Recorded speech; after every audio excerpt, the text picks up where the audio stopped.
P is for paralytics.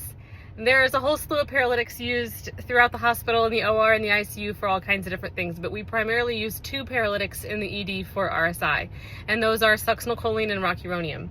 Succinylcholine is sort of the gold standard, and then rocuronium is what we use for really everybody that doesn't qualify for succinylcholine. It's pretty handy because both dosing for both is roughly 1 milligram per kilogram, so you can remember that and you'll be on track for both of them. Succinylcholine is much shorter acting. Its duration of action is about 15 to 20 minutes, whereas rocuronium's duration of action is about 30 to 40 minutes. That's a huge difference. Succinylcholine is going to be contraindicated in anybody with any sensitivity to changes in potassium. Giving a dose of succinylcholine can raise your potassium about 1 milliequivalent per liter.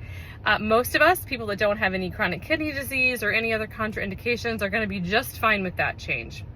We're going to pee it out or whatever the case is, and we're going to be fine. But people with chronic kidney disease, people with crush injuries, people with burn injuries, anybody with mast cell damage, their potassium is already going to be high, and so they're going to be really sensitive to that change.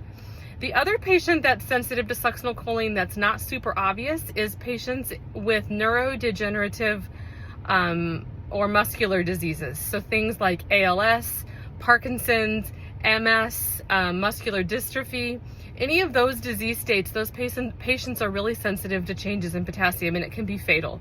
And for that reason, we don't use as much succinylcholine in the ED as we used to. Patients don't come in with, I have Parkinson's written on their forehead.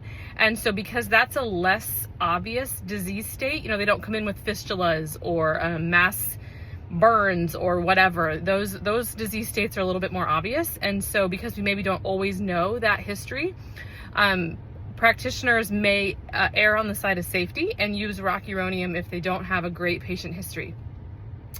Rocuronium is cleared through through hepatic pathways, and so patients with chronic liver disease, it may stick around a little bit longer, but one dose really isn't a concern, and so there's not really any major contraindications to rocuronium, except that it does last a little bit longer. And so based on whatever sedation you're giving, for example, if you're giving etomidate, which has a really short half-life, only going to last about 15 or 20 minutes, and then you're giving rocuronium, which I told you lasts about 30 or 40 minutes, you better have some additional sedation on board, because it's very possible that your sedation will wear off while your patient is still paralyzed. Ugh, that's the stuff like horror movies are made of.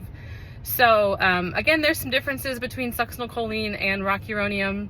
Dosing is about the same, which is super handy. Duration of action can be different, and there are some contraindications to succinylcholine.